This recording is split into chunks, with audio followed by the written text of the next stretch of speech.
ஓம் சாந்தி. 17/1/2024. இனிமையான குழந்தைகளே, பாபாவை அன்புடன் நினைவு செய்து கொண்டே இருங்கள்.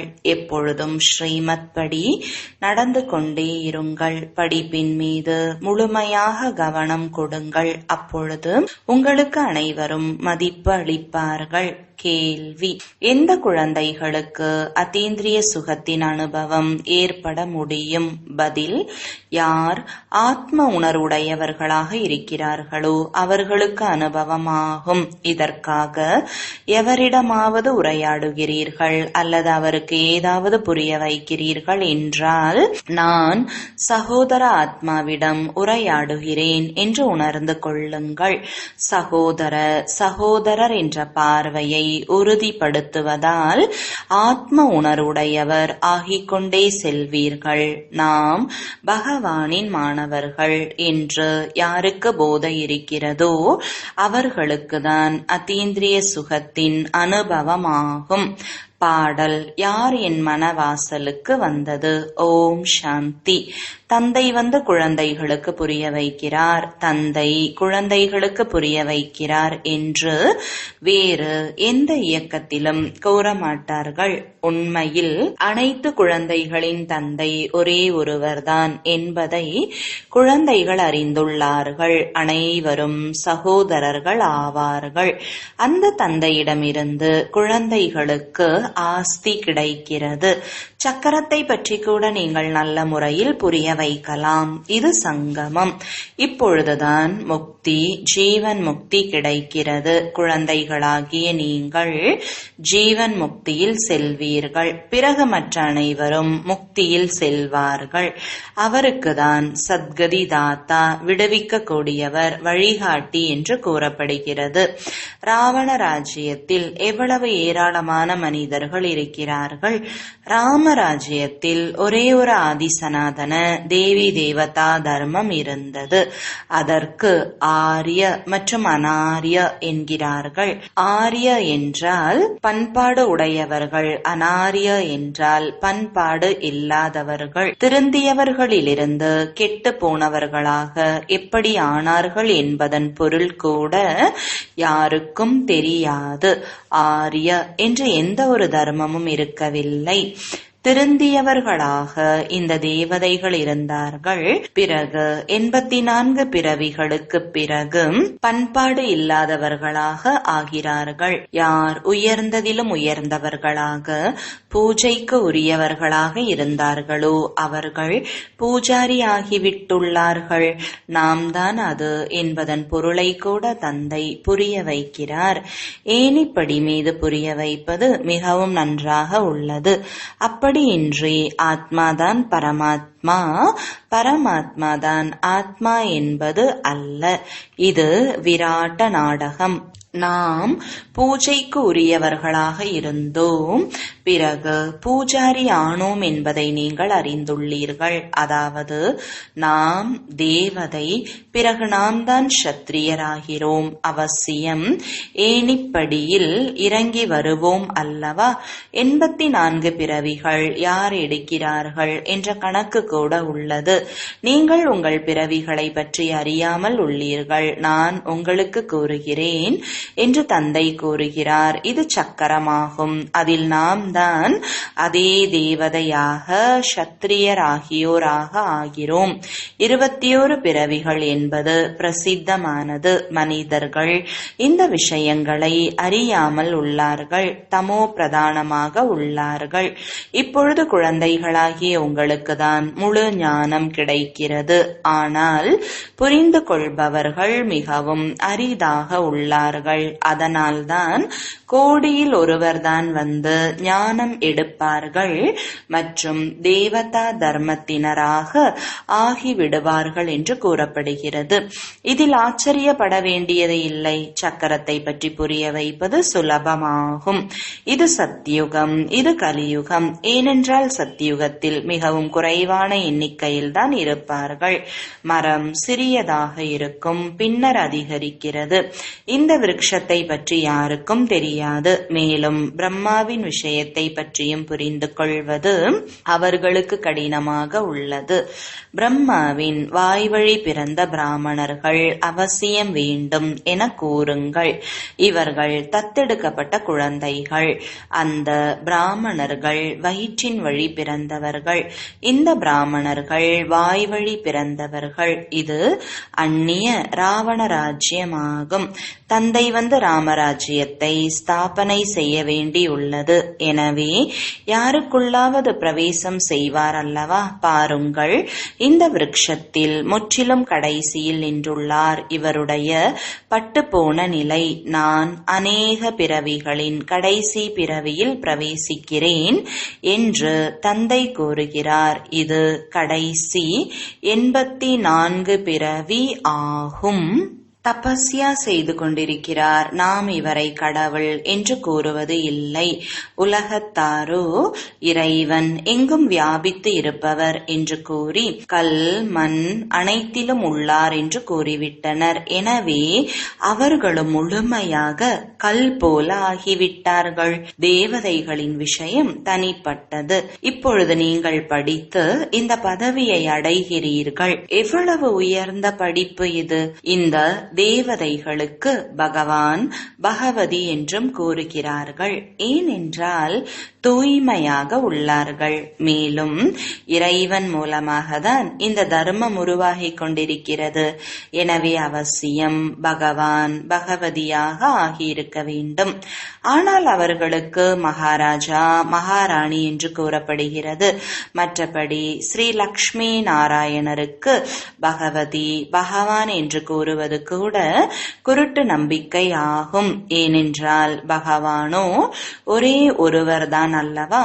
நீங்கள் சிவன் மற்றும் சங்கரனை கூட தனித்தனி என்று கூறி விளக்குகிறீர்கள். இதன் காரணமாக இவர்கள் கூறுவது தேவதைகளை கூட இல்லாமல் செய்துவிடுகிறார்கள். உங்களது புத்தியில் முழு சக்கரம் உள்ளது. ஆனால் யார் மகாரதிகளாக இருக்கிறார்களோ அவர்கள் நல்ல முறையில் புரிய வைக்கக்கூடியவர்களாக இருக்கிறார்கள். அநேகர் ஞானம் கேட்கிறார்கள் என்றாலும் கூட அவர்களது புத்தியில் நிலைப்பது இல்லை. பிறகு அவர்கள் என்ன செய்வார்கள்? பைசாவிற்கு மதிப்புள்ள வேலைக்காரன் வேலைக்காரி ஆகிவிடுவார்கள். வருங்காலத்தில் உங்களுக்கும் காட்சி கிடைக்கும். ஆனால் அந்த நேரத்தில் எதுவும் செய்யாமல் போய்விடும். நேரம் முடிந்துவிட்ட பிறகு என்ன செய்ய இயலும்? எனவே பாபா எச்சரிக்கை கொடுத்து கொண்டே இருக்கிறார். ஆனால் அனைவருமே உயர்வானவர்கள் ஆகிவிடுவது என்பது ஆக முடியாது. பாத்திரம் சுத்தமாக இல்லை. புத்தியில் குப்பை கோலம் நிரம்பியுள்ளது. இதில் மிகவும் நல்ல முயற்சி வேண்டும். படங்கள் மீது புரிய வைப்பதற்கான நல்ல பயிற்சி தேவை. இல்லை என்றால் கடைசியில் வருத்தப்பட வேண்டி வரும். இது ஆத்மாவிற்கு உணவு கிடைத்து கொண்டிருக்கிறது. இதுவோ அனைவருக்கும் புரிய வைக்க வேண்டிய விஷயங்கள். பயப்பட வேண்டிய எந்த விஷயமும் கிடையாது. பெரிய பெரிய இடங்களில் கண்காட்சி அருங்காட்சியகம் அமைப்பதால் பெயர் பிரபலமடையும். அனைவரிடமும் எழுதி வாங்குங்கள். அதையும் பிரசுரிக்க வேண்டும் என்று பாபா கூறியிருந்தார். குழந்தைகள் அதிகமாக சேவை செய்ய வேண்டும். இதில் சோதனை கூட அதிகமாக செய்ய வேண்டும். புரிந்து கொள்கிறார்களா இல்லையா என்று சோதிக்க வேண்டும். இது புதிய உலகம், இது பழைய உலகம். இதை யார் வேண்டுமானாலும் புரிந்து கொள்ளலாம். காலத்தை நீண்டதாக ஆக்கிவிட்டுள்ளார்கள். அவ்வளவுதான். எனவே மனிதர்கள் குழம்பி விட்டார்கள்.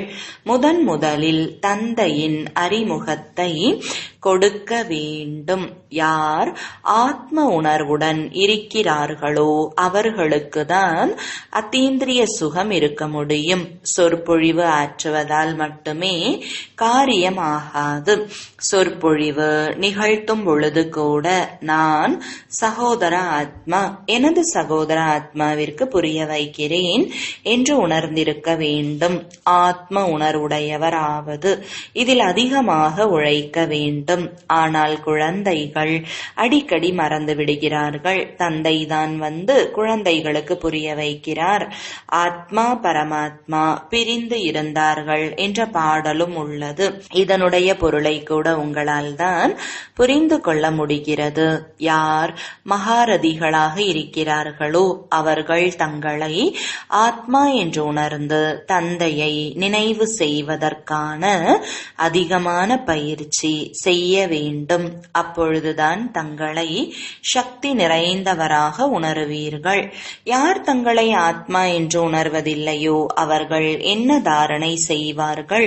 நினைவினால்தான் உங்களுக்குள் சக்தி நிரம்பும்.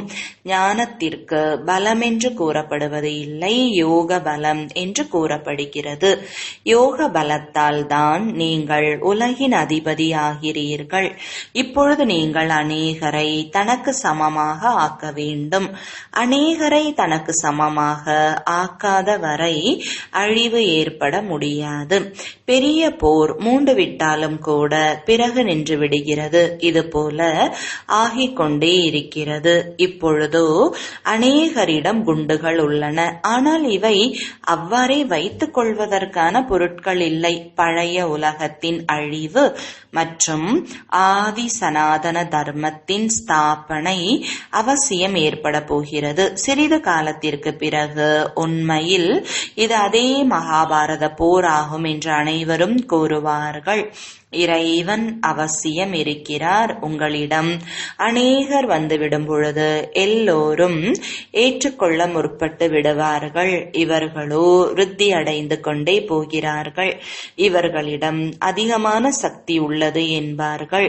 நீங்கள் எந்த அளவு நினைவில் இருப்பீர்களோ அந்த அளவு இந்த குழந்தைகள் மிகவும் நன்றாக சேவை செய்கிறார்கள் என்கிறார். இப்பொழுது சிறிது தாமதமாக ஆகிறது. யோகத்தில் சரியான முறையில் யாராலும் இருக்க முடிவது இல்லை. நாங்கள் யோகத்தில் குறைவாக இருக்கிறோம். அதனால் உண்மையில் அம்பு போல பாய்வது இல்லை, பதிவது இல்லை என்று அவர்களே உணர்ந்து கொள்கிறார்கள். பகவான் குமாரிகளுக்குள் ஞான அம்பை நிரப்புகிறார். நீங்கள் பிரஜாபிதா பிரம்மா குமார், பிரம்மா குமாரிகள் ஆவீர்கள் அல்லவா? இவர் பிரம்மா ஆவார். நீங்கள் தத்தெடுக்கப்பட்ட குழந்தைகள். படைப்பவரோ ஒரே ஒருவர்தான். மற்ற அனைவரும் படித்துக் கொண்டிருக்கிறார்கள். அதில் இந்த பிரம்மாவும் வந்துவிட்டார். பிறகு இது படைப்பு ஆகிறது அல்லவா? நீங்கள் தேவதை ஆகக்கூடியவர்கள். தெய்வீக குணத்தை கடைபிடித்துக் கொண்டு இருக்கிறீர்கள். ஒரு சில இடங்களில் 2 சக்கரங்கள் இணைந்து ஓட முடியாமல் உள்ளன. மணலில் புதைந்து விட்டதை போல. பாபா பெயர் கூறுவது இல்லை. இல்லை என்றால் பாபா உண்மையை கூறுகிறார் என்று புரிந்திருக்க வேண்டும். தங்களுக்குள் வேலை செய்து கொண்டிருக்கும் குழந்தைகள் கூட ஒருவர் மற்றவரின் சுபாவத்தை அறிந்து இருப்பார்கள். நாம் தான் தலையில் கிரீடம் அணிந்தவராக இருக்கிறோம் என்று குழந்தைகள் புரிந்துள்ளார்கள். இப்பொழுது மீண்டும் ஆகிறோம். முதலில் நீங்கள் யாருக்காவது புரிய வைக்கும் பொழுது ஏற்றுக்கொள்ள தயாராக இருப்பதில்லை. பிறகு மெதுமெதுவாக புரிந்து கொள்கிறார்கள். இதில் மிகுந்த யுக்தி வேண்டும். ஆத்மாவில் புத்தி உள்ளது.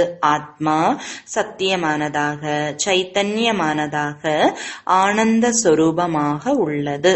இப்பொழுது குழந்தைகளாகிய நீங்கள் ஆத்ம உணர்வுடையவர்களாக ஆக்கப்படுகிறீர்கள். தந்தை வராத வரை யாருமே ஆத்ம உணர்வுடையவராக ஆக முடியாது.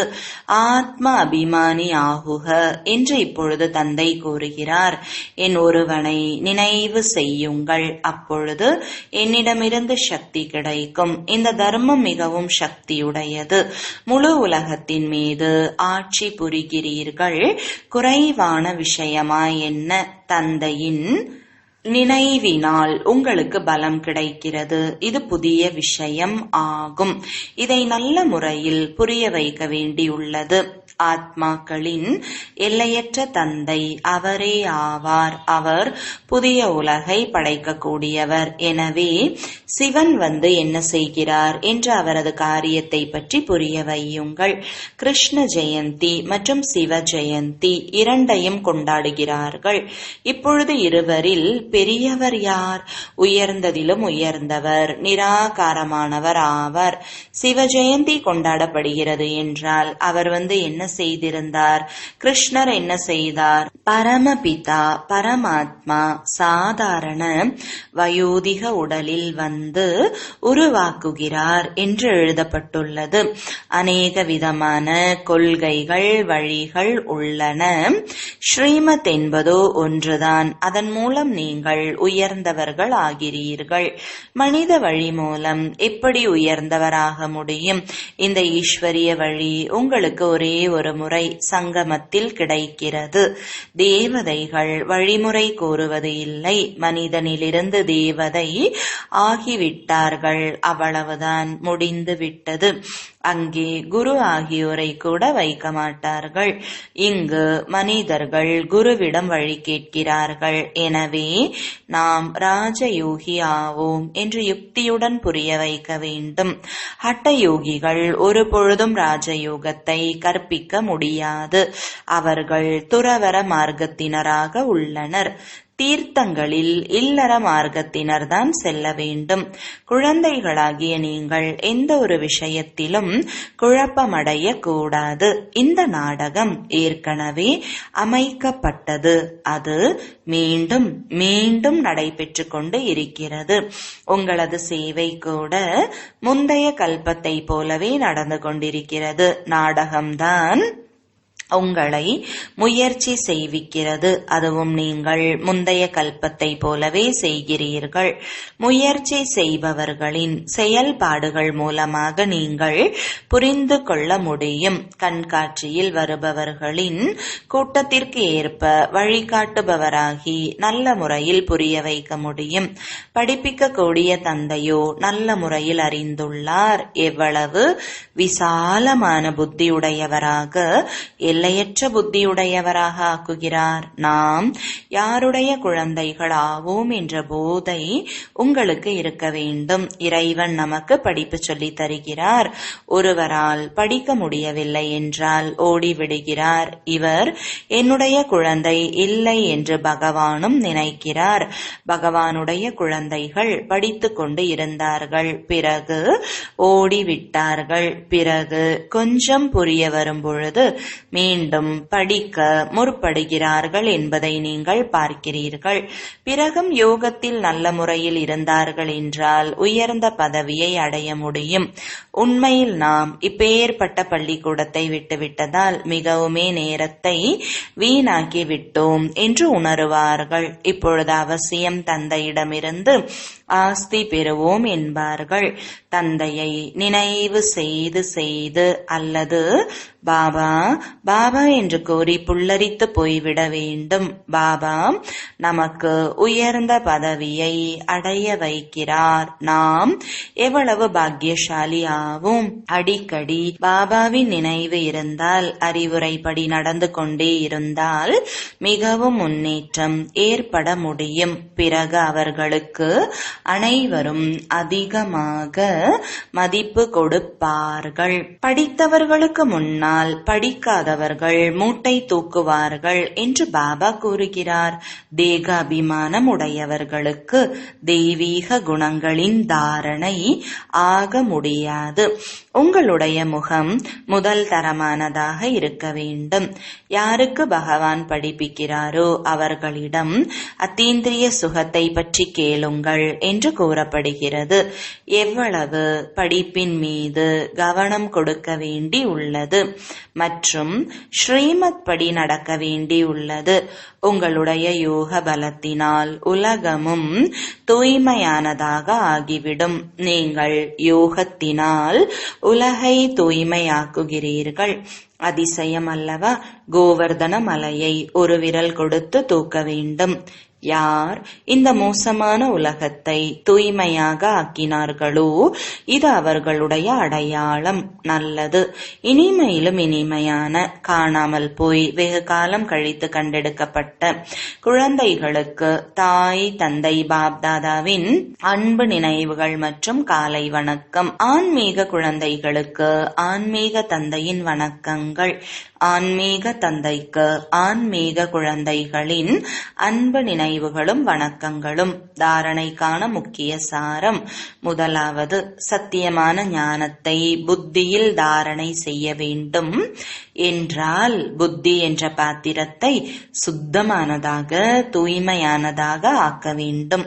வீணான விஷயங்களை புத்தியிலிருந்து நீக்கிவிட வேண்டும். இரண்டாவது, தெய்வீக குணங்களை கடைபிடித்து மற்றும் படிப்பின் மீது முழு கவனம் கொடுத்து அத்தீந்திரிய சுகத்தின் அனுபவத்தை செய்ய வேண்டும். நாம் பகவானின் குழந்தைகள், அவரே நமக்கு படிப்பிக்கிறார் என்ற இதே போதையில் எப்பொழுதும் இருக்க வேண்டும். வரதானம்.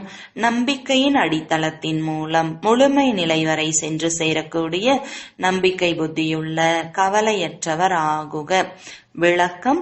நம்பிக்கை என்பது இந்த பிராமண வாழ்க்கையின் நிறைவான நிலை மற்றும் அஸ்திவாரம். மேலும் இந்த அஸ்திவாரம் உறுதியாக இருக்குமானால் சகஜமாகவும் தீவிர வேகத்திலும் முழுமை நிலை வரை சென்று சேர்வது நிச்சயிக்கப்பட்டது. யார் யதார்த்த நம்பிக்கை புத்தியுடையவர்களாக இருக்கிறார்களோ அவர்கள் எப்பொழுதும் கவலையற்று இருப்பார்கள். யதார்த்த நம்பிக்கை என்பது தனது ஆத்மஸ்வரூபத்தை அறிவது, ஏற்றுக்கொள்வது மற்றும் அதன்படி நடப்பது. மற்றும் பாபா யாராக இருக்கிறார், எப்படி இருக்கிறார், எந்த ரூபத்தில் நடிப்பை நடித்துக் கொண்டிருக்கிறார் என்பதை மிக சரியாக அறிந்து கொள்வது. அத்தகைய நம்பிக்கை புத்தியுடையவர்கள்தான் வெற்றியாளராக இருப்பார்கள். ஸ்லோகன். தனது சமயத்தை, சுகங்களை, பிராப்திக்கான ஆசையை அனைவருக்காகவும் தானம் செய்பவர்தான் மகாதானி ஆவார். அவ்யக்த அமைதி மூலம் டபுள் லைட் ஃபரிஷ்தா நிலையை அனுபவம் செய்யுங்கள். எப்படி ஆரம்பத்தில் பயிற்சி செய்தனர் சென்று கொண்டிருக்கிறோம். ஆனால் ஸ்திதி அவ்வாறு இருக்க வேண்டும். ஏதோ ஒளி சென்று கொண்டிருப்பதாக மற்றவர்கள் புரிந்து கொள்ள வேண்டும். அவர்களுக்கு ஷரீரம் தென்படாது.